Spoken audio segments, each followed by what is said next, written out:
Hello. Welcome to the Bore You to Sleep podcast. The podcast that will hopefully help you get to sleep.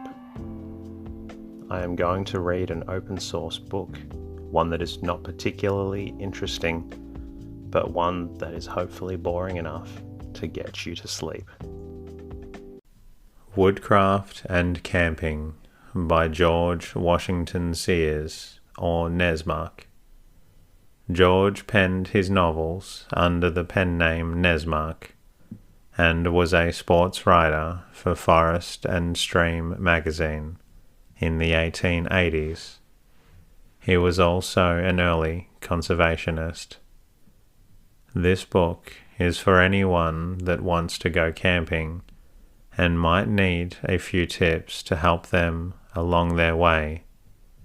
My name is Teddy, and I aim to help people everywhere get a good night's rest. I bring this podcast to you to help you get a good night's rest. It is designed to play in the background as you slowly fall asleep.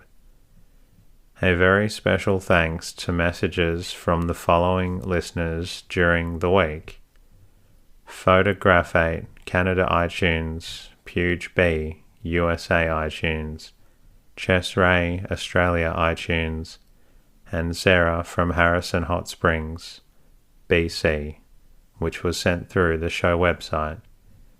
Your reviews and messages are extremely kind, and I'm glad that it's helping you get a good night's rest. If you enjoy falling asleep to the podcast and would be so kind, please take a moment to leave a review and rating in your iTunes or podcast player of choice. It really does help me reach more people who need a good night's rest. You're also welcome to subscribe so you don't miss an episode, or say hello and support the podcast at boreyoutosleep.com. In the meantime, lie back, relax, and enjoy the readings. Woodcraft and Camping by Nessmuk. Chapter 1. Overwork and Recreation. Outing and Outers. How to do it, and why they miss it. It does not need that Herbert Spencer should cross the ocean to tell us that we are an overworked nation, that our hair turns grey 10 years earlier than the Englishman's, or that we have had somewhat too much of the gospel of work, and it is time to preach the gospel of relaxation. It is all true, but we work harder, accomplish more in a given time, and last quite as long as slower races. As to the grey hair, perhaps grey hair is better than none, and it is a fact that the average Briton becomes bald as early as the American turns grey. There is, however, a sad significance in his words when he says, "In every circle I have met men who had themselves suffered from nervous collapse due to the stress of business, or named friends who had either killed themselves by overwork, or who had permanently incapacitated, or had wasted long periods in endeavours to recover health.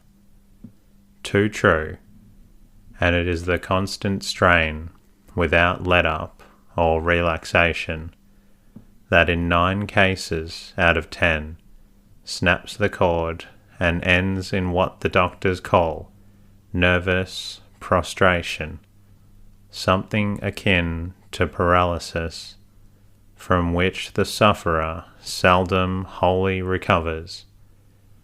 Mr. Spencer quotes the quaint old chronicler Froissart as saying the English take their pleasures sadly after their fashion, and thinks if he lived now, he would say of Americans, they take their pleasures hurriedly after their fashion, perhaps.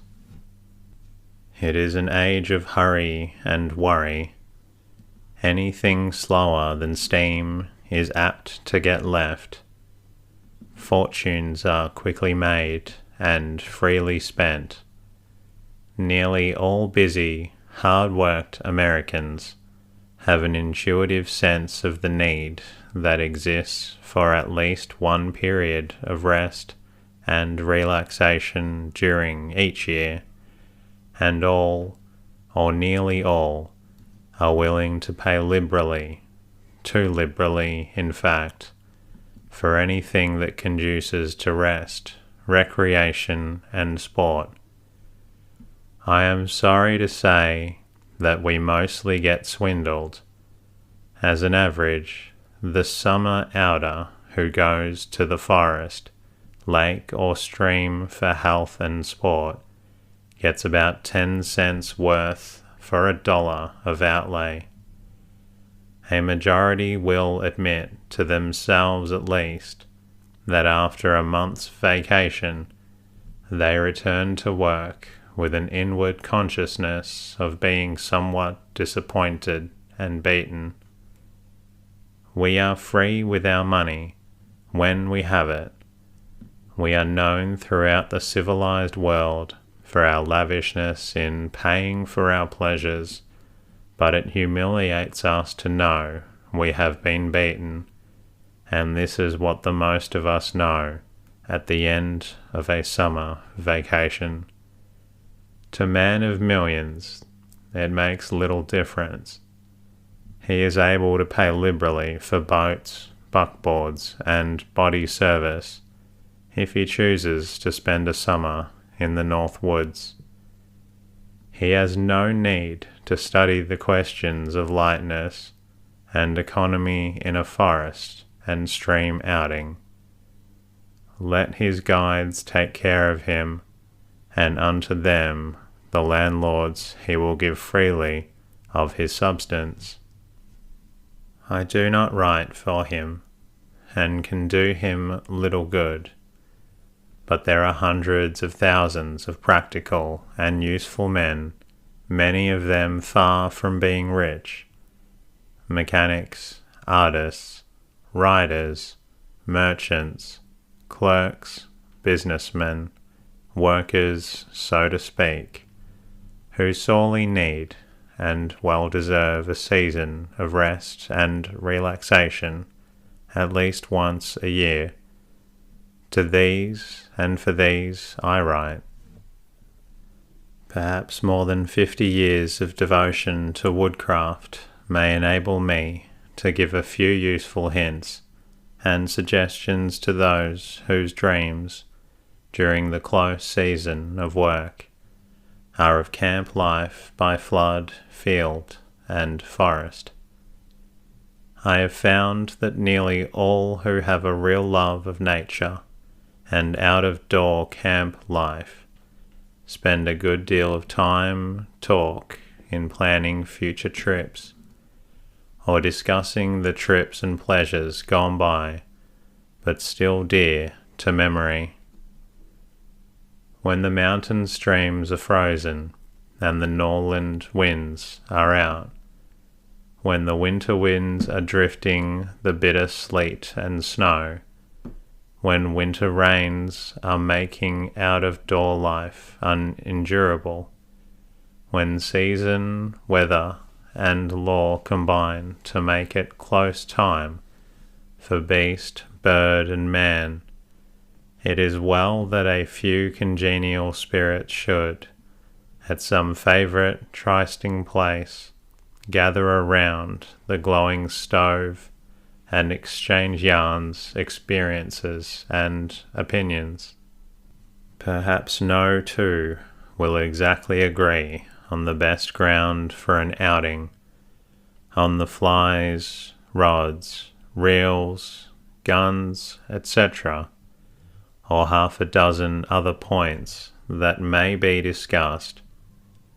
But one thing they all admit: each and every one has gone to his chosen ground with too much impedimenta, too much duffel, and nearly all have used boats at least twice as heavy as they need to have been.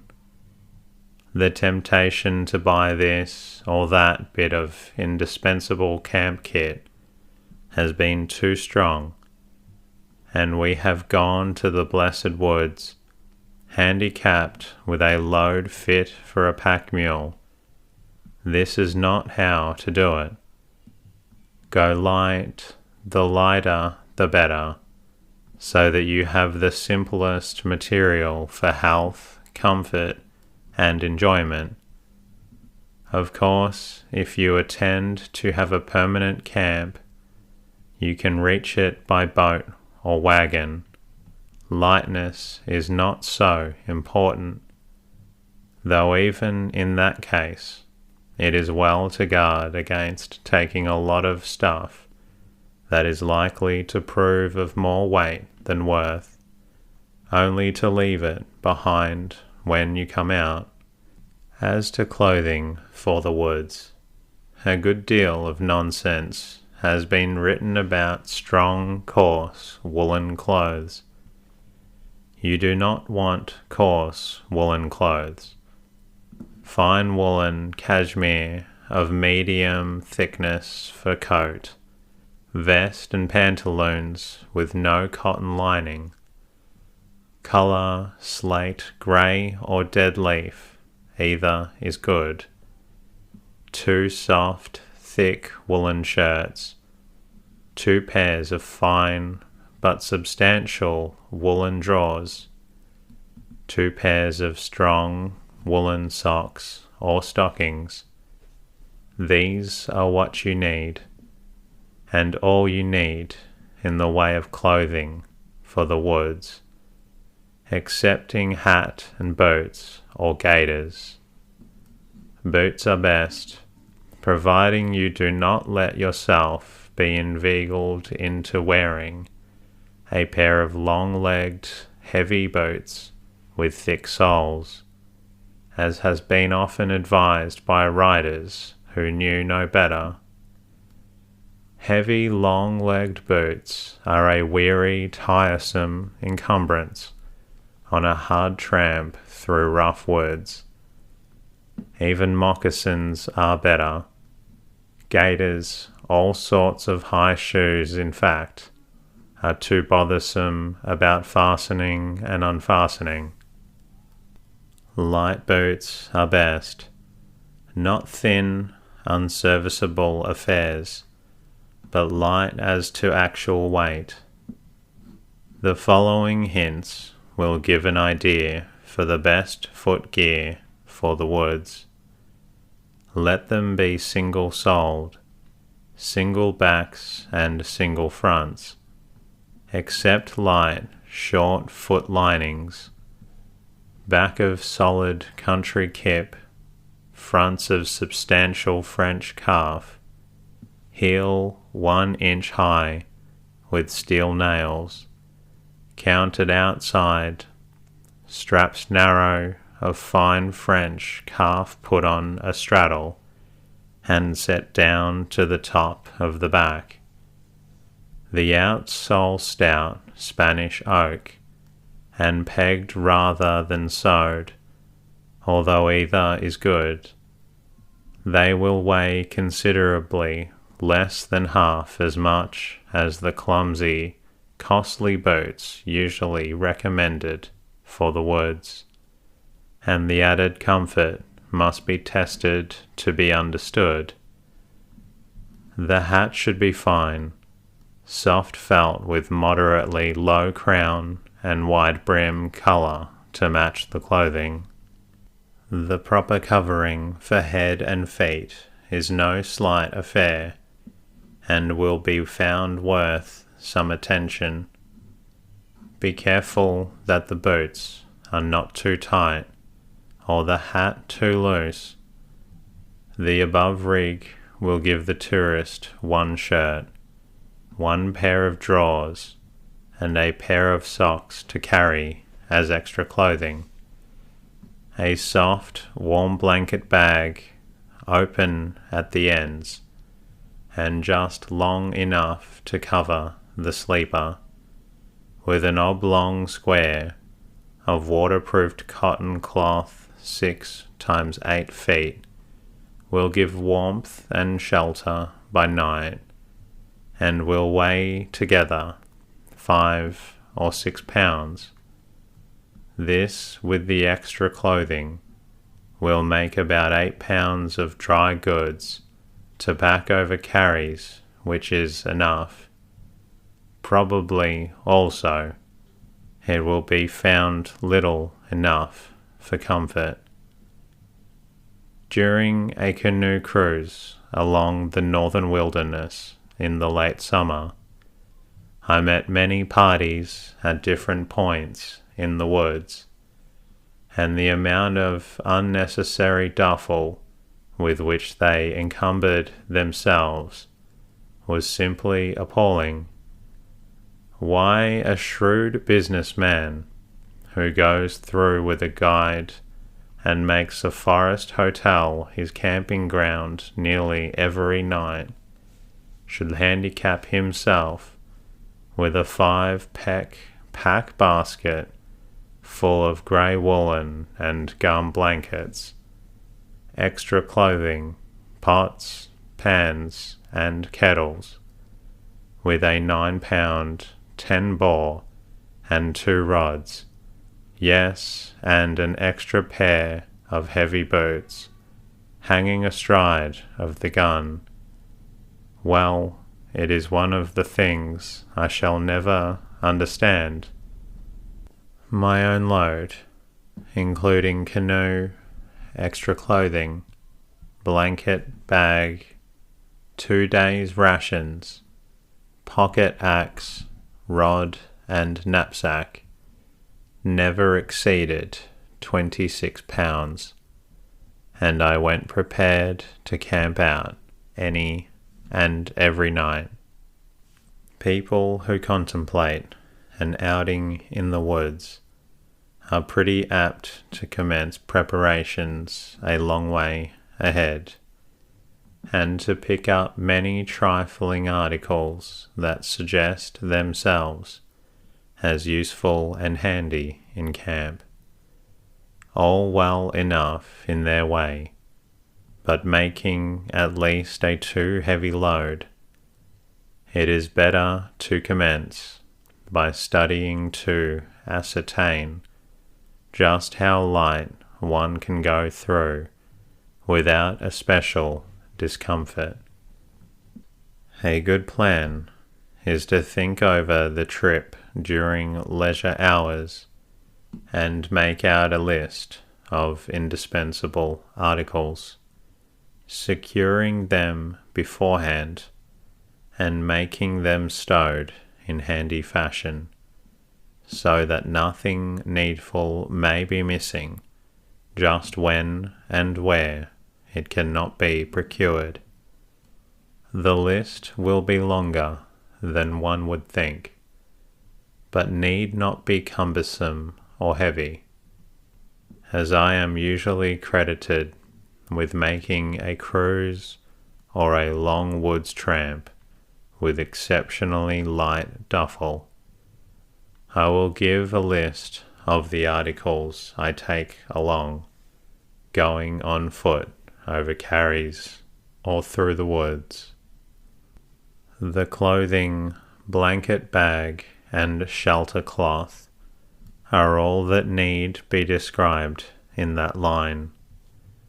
The next articles that I look after are knapsack, rod with reel, lines, flies, hooks, and all my fishing gear, pocket axe, knives, and tinware. Firstly, the knapsack. As you are apt to carry it a great many miles, it is well to have it right and easy fitting at the start. Don't be induced to carry a pack basket.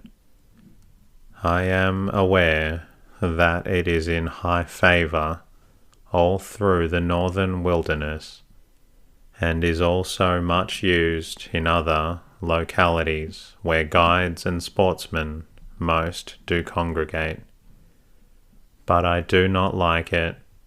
I admit that it will carry a loaf of bread with tea, sugar, without jamming that bottles, crockery, and other fragile duffel is safer from breakage than in an oilcloth knapsack. But it is by no means waterproof. In a rain or a splashing head sea, is more than twice as heavy, always growing heavier as it gets wetter, and I had rather have bread, tea, sugar, etc., a little jammed than water-soaked. Also, it may be remarked that man is a vertebrate animal and ought to respect his backbone. The loaded pack basket on a heavy carry never fails to get in on the most vulnerable knob of the human vertebrae. The knapsack sits easy and does not chafe. The one shown in the engraving is of good form, and the original, which I have carried for years. It holds over half a bushel, carries blanket bag, shelter tent, hatchet, ditty bag, tinware, fishing tackle, clothes, and 2 days' rations. It weighs empty just 12 ounces. The hatchet and knives that I have here will be found to fill the bill satisfactorily, so far as cutlery may be required. Each is good and useful of its kind, the hatchet especially being the best model I have ever found for a double-barreled pocket axe. And just here let me digress for a little chat on the indispensable hatchet, for it is the most difficult piece of camp kit to obtain in perfection of which I have any knowledge. Before I was a dozen years old, I came to realize that a light hatchet was a sine qua non in woodcraft, and I also found it a most difficult thing to get. I tried shingling hatchets, lathing hatchets, and the small hatchets to be found in country hardware, but none of them was satisfactory. I had quite a number made by blacksmiths who professed skill in making edged tools, and these were the worst of all, being like nothing on the earth or under it, murderous, looking clumsy, and all too heavy with no balance or proportion. I had hunted 12 years before I caught up with the pocket axe. I was looking for it.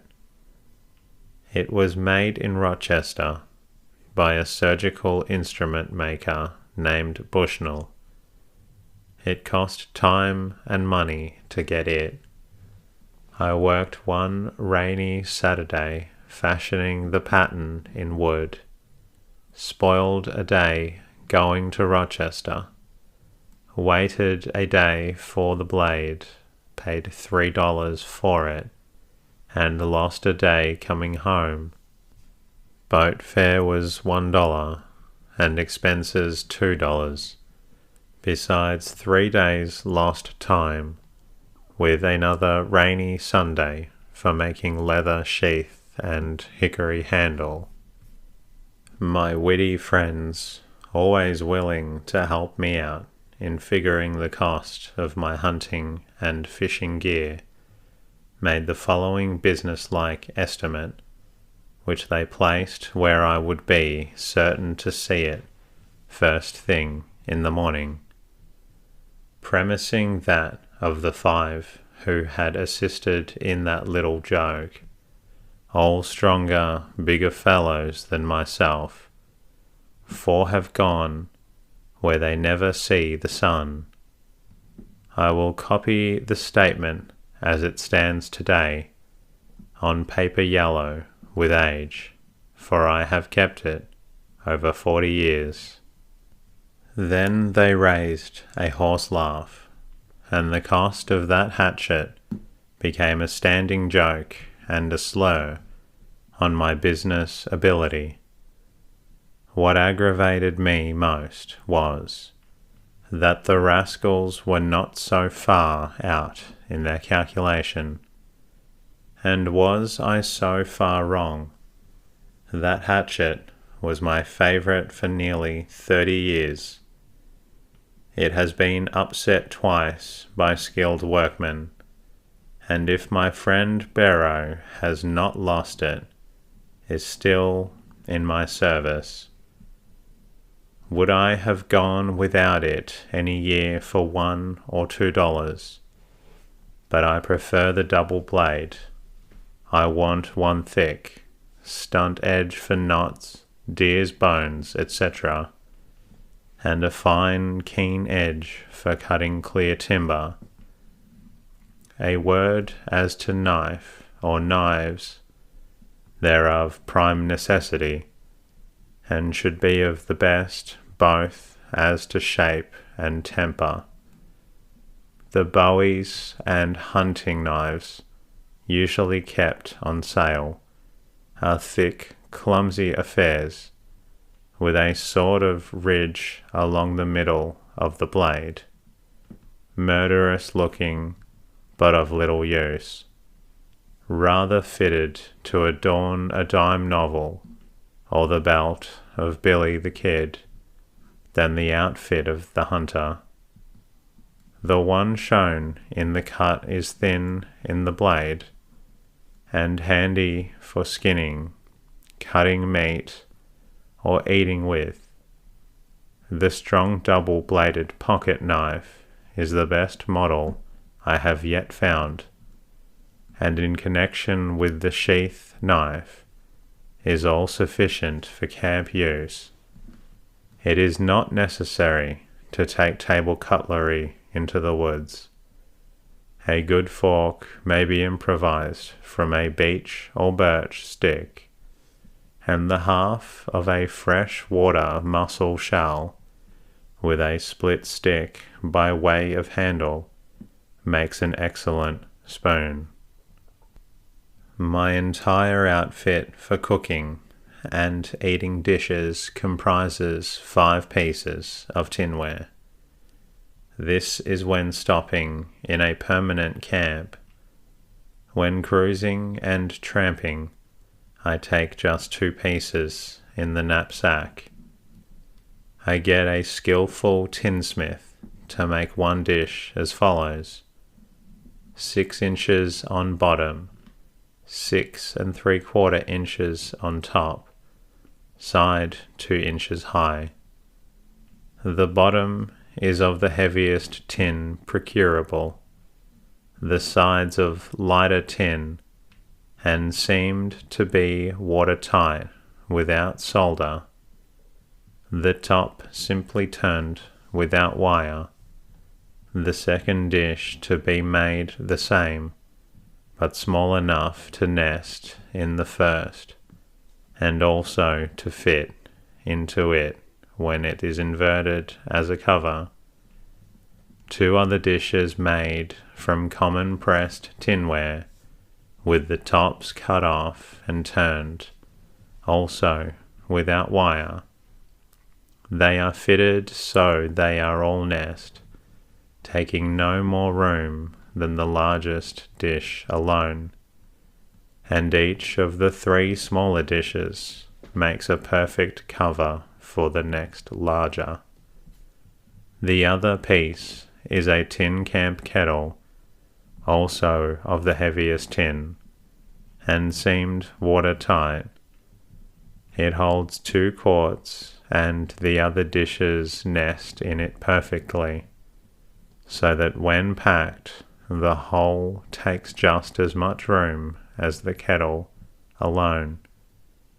I should mention that the strong ears are set below the rim of the kettle, and the bail falls outside, so as none of the dishes have any handle. There are no aggravating stick-outs to wear and abrade. The snug affair weighs, all told, 2 pounds. I have met parties in the North Woods, whose one frying pan weighed more, with its handle 3 foot long. However did they get through the bush with such a culinary terror? And that concludes tonight's episode.